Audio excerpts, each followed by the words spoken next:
Hello, my friends, and welcome to Friday, TGIF. And today is the very last day of giving you tips on how to increase your visibility and enhance and strengthen your personal brand. This whole week, I've shared with you about increasing your energy, using your voice and all of its range in order to engage your audience. We talked about increasing your visibility by increasing your presence in social media, specifically for those of us who are professionals in the LinkedIn community. I also spoke with you about creating cyber coffee dates to expand your network and to influence your centers of influence, and how to be authentically you no matter what you're doing, and in all of these activities, always showing up as your full self.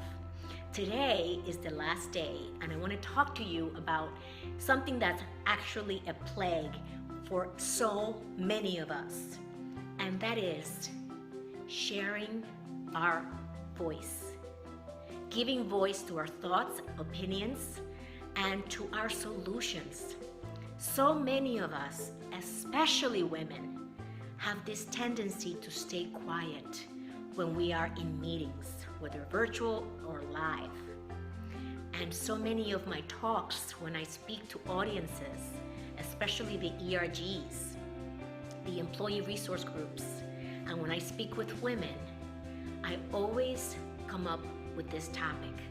How do we express what's in our minds and don't let the fear or the doubt that maybe what we have to share isn't valuable enough?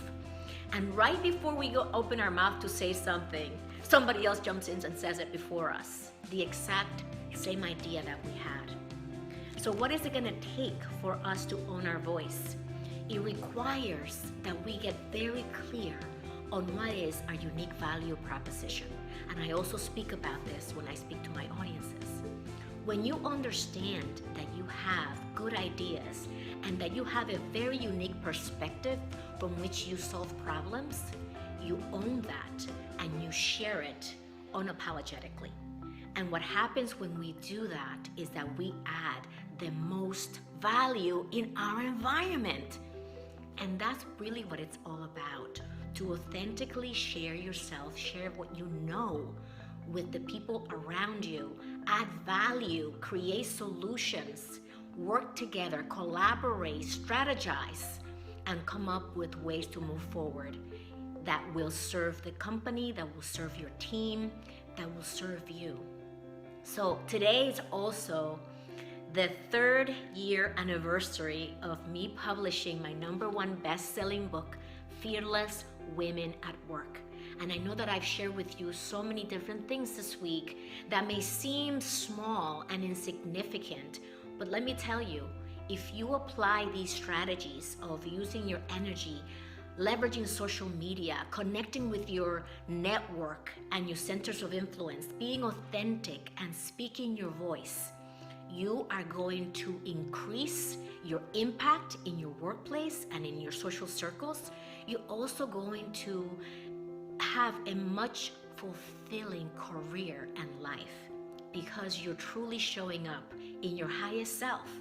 And in my book, Fearless Women at Work, I share so many more strategies for you to really anchor in.